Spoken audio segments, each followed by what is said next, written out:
UP LT mathematics में algebra का topic चल रहा है हमारा एपी और एपी यानी कि समांतर श्रेणी, जिसकी 14 वीडियोस आ चुकी हैं। वीडियो नंबर है 15 और अभी स्टार्टिंग ही है और कंप्लीट सिलेबस यहाँ पे होना है। ठीक है, मैंने कॉन्टैक्ट नंबर दिया है जो इसमें लाभ उठाना चाहता है। मैं क्वेश्चन स्टार्टिंग कर रहा हूँ। मेरे एपी में कुछ क्वेश्चन है, संख्या मानने वाले चल रहे थे। आगे क्वेश्चन, एक समकोण त्रिभुज की भुजाएं समांतर श्रेणी में है। कोई समकोण त्रिभुज है, समकोण त्रिभुज इस तरह से होता है, भुजाएं समांतर श्रेणी में। मान लिया ये ए है, ये ए माइनस डी है और ए प्लस डी। ठीक है, ए प्लस डी यानी कर्ण होगा, सबसे बड़ी वाली भुजा होगी। ठीक है, तो सिद्ध कीजिए कि 3, 4, 5 के अनुपात में है समांतर समकोण त्रिभुज की भुजाएं एपी में है। ठीक है, तो भुजा हम मान चुके हैं A minus D, A and A plus D. समकोण त्रिभुज की भुजाएं किस में है? एपी में है। एपी में हमने भुजाएं मानी A minus D, A and A plus D. 3 भुजाएं हैं, 3 भुजाएं या 3 संख्या एपी में मानते हैं तो A minus D, A and A plus D मानते हैं। इसी प्रकार समकोण त्रिभुज की तीनों भुजाएं मान लिया हमने। ठीक है, तो समकोण त्रिभुज की भुजाओं में एक फॉर्मेट होता है, वही पाइथागोरस प्रमेय, यानी कि कर्ण का वर्ग बराबर आधार का वर्ग प्लस लंब का वर्ग। ठीक है ना, पाइथागोरस प्रमेय का यहाँ पे यूज कर सकते हैं और कुछ ना कुछ इनमें आपस में रिलेशन निकालेंगे। कहीं ना कहीं कुछ फॉर्मेट बन जाएगा, A square plus D square plus का 2ad एंड ये हो गया ए स्क्वायर प्लस का डी स्क्वायर माइनस का 2ad प्लस का ए स्क्वायर। तो ए स्क्वायर से A square cancel, D square से डी स्क्वायर कैंसिल हुआ। उसके बाद 2ad and 2ad 4ad equal to A square. एक ए से ए कैंसिल हो जाएगा, यानी कि 4d बराबर ए, यानी ए बराबर 4d हमारा आ रहा है। तो जो साइडें होंगी, जैसे ए माइनस डी था, यानी कि 4d minus D equal to 3d हो जाएगा। ए हमारा 4d है ही, और अगला था ए प्लस डी, यानी कि 4d प्लस डी 5d। तो इनकी जो साइडों का रेशो था, भुजाओं का अनुपात, ये भुजा थी ए बी और ये भुजा थी ए सी। तो भुजाओं की अनुपात की बात अगर करें तो बी सी अनुपात ए बी अनुपात ए सी, ये था 3d अनुपात 4d अनुपात 5d, यानी कि 3:4:5, यानी 3, 4, 5 का इसमें अनुपात है, ये हमें बताना था। ठीक है ना, बहुत बढ़िया क्वेश्चन है, एग्जामों में आता रहा है। और समकोण त्रिभुज की भुजाएं अगर एपी में है तो उनमें कितना अनुपात होगा, डायरेक्टली वाला क्वेश्चन भी हो सकता है, 3, 4, 5 का अनुपात होगा। ठीक है, नेक्स्ट क्वेश्चन की ओर मैं बढ़ रहा हूँ। अगला क्वेश्चन वीडियोस का क्वेश्चन नंबर 2 अब आता है। मान लिया क्वेश्चन 4 संख्याओं पर, माना 4 संख्याएं जो समांतर श्रेणी में है जिनका योग, तो 4 संख्या एपी में है, समांतर श्रेणी की 4 संख्याएं एपी में है, तो उनका योगफल 20 है और वर्गों का योग 120 है। तो संख्याएं मैंने बता रखी हैं, कैसे कैसे मानते हैं। इससे पहली वीडियोस में 2 संख्याएं, 3 संख्याएं, 4 संख्याएं और 5 संख्याएं। तो 3 संख्याएं मानते हैं, A minus D, A and A plus D को। ऐसे ही 4 संख्याएं मानेंगे, ए माइनस का 3d, ए माइनस का डी, ए प्लस का डी एंड ए प्लस का 3d। ये हो जाएंगी 4 संख्याएं समांतर श्रेणी में। उन्होंने कहा है कि इनका योग 20 है। योग कितना दिया है? योग दिया है 20 एंड वर्गों का योग वो दे रखा है 120। तो संख्याएं ज्ञात करो। ठीक है ना, 4 संख्याओं वाला एक आधे क्वेश्चन करा देते हैं, होने का ढंग क्या है। योग दिया है ए माइनस का 3d, ए माइनस का डी, ए प्लस का डी एंड ए प्लस का 3d इक्वल टू 20। 3d से 3d कैंसिल, डी से D cancel, 1, 2, 3, 4, 4a equal to 20 and A equal to आ जाएगा 20/4 इक्वल टू 5। ए का मान 5 आ गया। वर्गों का योग, यानी ए माइनस 3d का whole of square and A minus D का whole of square and A plus D का whole of square plus A plus 3d का whole of square equal to 120। ठीक है, इनका वर्गों का योग इतना है। तो ए का मान हमारे पास 5 है, यहाँ से हम डी का मान निकाल सकते हैं, यानी कि 5 माइनस का 3d का whole of square and 5 minus का डी का स्क्वायर एंड 5 प्लस का डी का whole of square and 5 plus का 3d का whole of square equal to 120। इसको सोल्विंग करेंगे।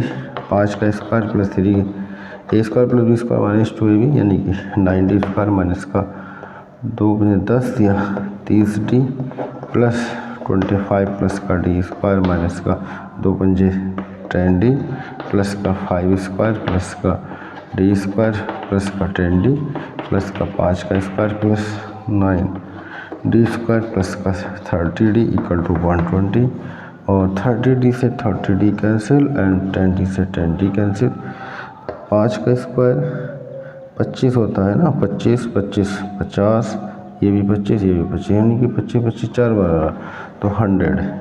अब देखिए डी वाले 9 और 1 10 और 10 में होगी 20 डी स्क्वायर बराबर 120। ठीक है, बाकी कैंसिल हो गया। 20 कॉमन ले सकते हैं, 20 पंजे 100 एंड डी स्क्वायर और 20 छक्का 120। ठीक है, तो डी स्क्वायर इक्वल टू हो जाएगा 1 और 6 माइनस का 5 डी स्क्वायर 6 माइनस का 5 इक्वल टू 1 डी बराबर 1। डी का मान 1 आ गया, ए का मान 5 आ चुका है। बस ए और डी चाहिए था, उसके बाद हम संख्याएँ निकाल सकते हैं।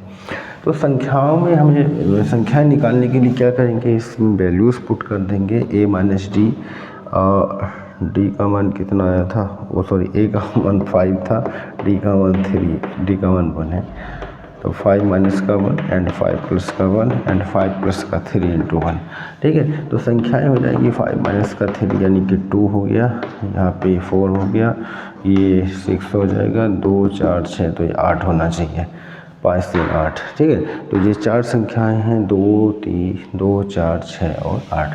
तो इस प्रकार से ये हमारी संख्याएं बन जाएंगी। नेक्स्ट क्वेश्चन की ओर बढ़ते हैं। क्वेश्चन नंबर है हमारा 3। ठीक है, तो 2 क्वेश्चन हो चुके हैं, क्वेश्चन नंबर में 3 की ओर बढ़ा। वो क्वेश्चन भी इसी प्रकार से 4 संख्याएं जिसमें पहले और चौथे का योग 4 संख्याएं यानी कि a minus 3d, a minus का d, a प्लस का d एंड a प्लस का 3d, ये 4 संख्याएं ए पी में है। पहले और चौथे का योग 14 है, a माइनस का 3d पहला ये और चौथा ये प्लस का a प्लस का 3d, इनका योग 14 है। आगे का है दूसरे और तीसरे का गुणनफल 45 है, दूसरा ये तीसरा ये, दूसरा और तीसरे का गुणनफल 45 है यानी 45 है। तो संख्याएं को ज्ञात करो, ये हमें संख्याएं ज्ञात करनी है। पहले और चौथे का योगफल प्रथम प्लस चौथी संख्या बराबर कितना है, योग 14 है। ठीक है, और यहाँ था दूसरा गुणा तीसरा, दूसरी गुणा तीसरी संख्या बराबर 45। यहाँ 3d से 3d कैंसिल हो गया and 2a equal to 14 and a equal to आ गया 7। ठीक है, ये हो जाएगा a स्क्वायर माइनस का d स्क्वायर इक्वल टू 45, 7 का square minus d square equal to 45 यानी कि 49 minus d square equal to 45। तो 49 माइनस का 45 बराबर d स्क्वायर, 4 बराबर d स्क्वायर, d बराबर 2, d का मान 2 आ जाएगा और a का मान 7 आ चुका है। a आ चुका है और d आ चुका है। अब क्या संख्याएं बनानी है, a माइनस का 3d यानी कि 7 माइनस का 3 × 2, 7 माइनस का 6 equal to 1 and a minus का d 7 माइनस का 2 equal to 5 and a plus का d 7 प्लस का 2 इक्वल टू 9 यानी कि संख्या आ गई। 4 4 का डिफरेंट है, 1 5 5 9 और अगली आ जाएगी a प्लस का 3d 9 4 13 आनी चाहिए यानी 7 प्लस 3 गुणा 2 और 7 प्लस का 6 6 6 12 13, तो 1 5 9 13 ये AP में आई हैं 4 संख्या 1 5 9 13। ठीक है, तो इस प्रकार से हम 4 संख्या वाले क्वेश्चन भी कर सकते हैं, इसमें कोई समस्या नहीं है। ठीक ना, अगला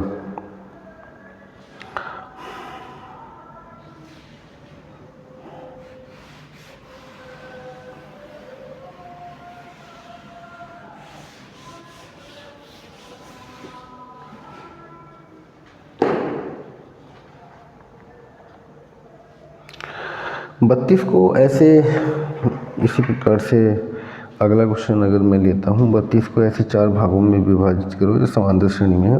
पहले चौथे का गुणनफल और दूसरे तीसरे का गुणनफल 7:15 हो। तो 32 को 4 संख्याएं वही बांटेंगे, a माइनस का 3d, a minus d, a plus d and a plus का 3d। ठीक है, 32 को 4 भागों में विभाजित करो, यानी कि इनका जो योग है वो हमारा क्या है, 32 है। 32 को 4 भागों में विभाजित करने का मतलब है इनका योग 32 है। 3d से 3d कटा, d से d कैंसिल हुआ, तो 4a बराबर 32 एंड a बराबर हो गया 32/4, 4 अट्ठे 32। ठीक है, क्वेश्चन था 32 को 4 ऐसे भागों में विभाजित करो और जिनमें कहा था पहले और चौथे का गुणनफल, प्रथम एंड चौथे का गुणनफल और दूसरे और तीसरे का गुणनफल का अनुपात, दूसरा और तीसरे के गुणनफल का अनुपात a minus D, a plus D, इनका अनुपात 7:15 है। ठीक है, ये कंडीशन इसमें और दे रखी है। पहले